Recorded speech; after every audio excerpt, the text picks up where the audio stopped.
The biggest scammers in the world are now focusing on NFTs. Opensea, being the biggest marketplace within NFTs, confirmed this themselves when they made a statement saying that 80% of all NFTs on their platform are scams.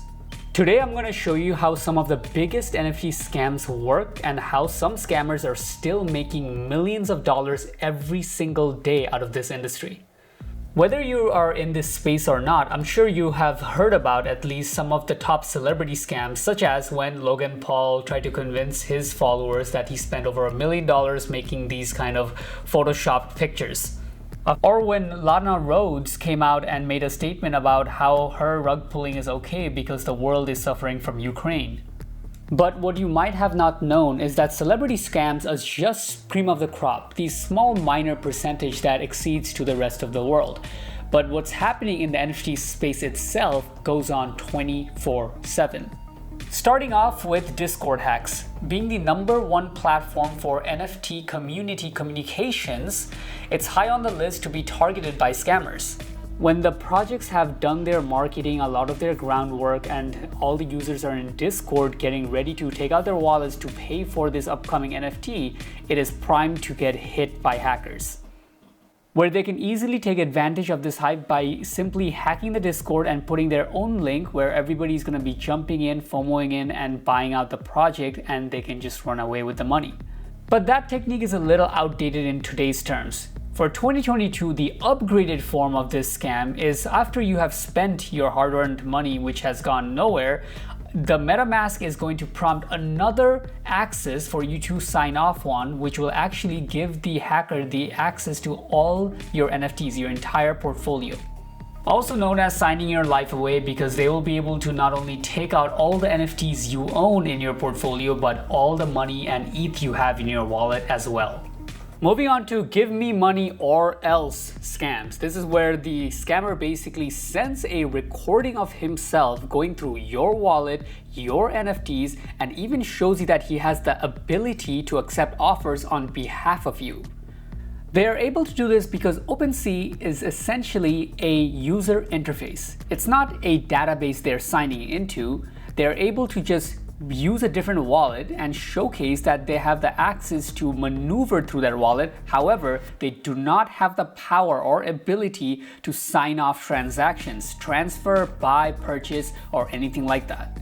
So essentially, it's just a scare tactic. But in the heat of the moment, they're able to send you that recording and basically ask you that, look, I have the power to do so, give me money or else I'm going to transfer your NFTs to myself. Which, if you take a moment and think about, makes no sense, because if they had the power to take all your NFTs, they wouldn't have to waste their time asking you for money in the first place. But they prey on that what if and your fear of that what if. And if you fall for it, then they got you. Now, aside from those nifty scams, there's still the classic impersonators where basically they will take any authoritative platform or account or identity on Twitter and basically impersonate that and use that leverage for you to sell out their own NFTs or scams, which are still continuing every single day. Essentially, if you look at the space like an assembly line, meaning projects will get the artists, then they will have developers and smart contracts, and then get all their Twitter page, website, Discord ready, and then when they're ready to launch, those things will connect and they'll be able to launch. The further you are in that scale, or more ready to launch you are, the more the scams get heftier and trickier as you go along.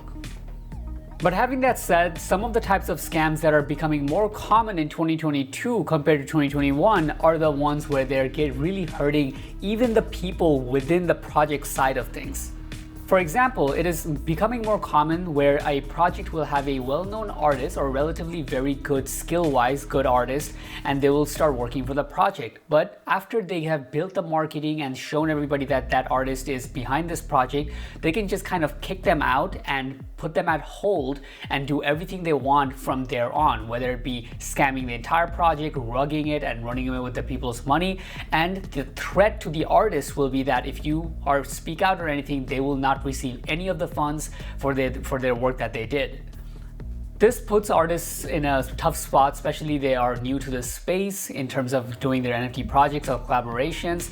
And since scammers are at a point where they have pretty hefty pockets from all the scams they did in 2021, they're able to really afford any kind of developer or artist they want to make things look credible, just enough needed to get the project to sell out and win the hearts of the community in terms of they are legit or not. It has come down to a point where basically every single person involved in the entire NFT triangle, you could say, even me, let's say as a content creator, if that's all I did in this space and just make some YouTube videos, I would still be held with certain scams where people just ask me and make unusual claims, where we get emails saying that we have copyrighted some kind of work. But when you would be asking them, what kind of copyright have we done? Can you show the proof? They will send you some link telling you that download the presentation and you'll be able to see which parts was copyrighted. And again, if I was to click that link, it will be able to possibly take all my NFTs and swipe my wallet. Being in the space at this time, you have to remember that you should not give your wallet, your seed phrase, your password, any kind of sneaky or stealth launch in their Discord happening days before the mint happens is a complete scam 100% of the time.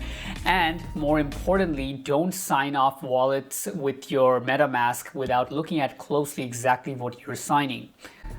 If you like the information I showed so far, you might like this video where they break down the single biggest NFT scam that I personally even ever heard of or know, and that is Squiggles. I'll leave the link right here. See you guys later.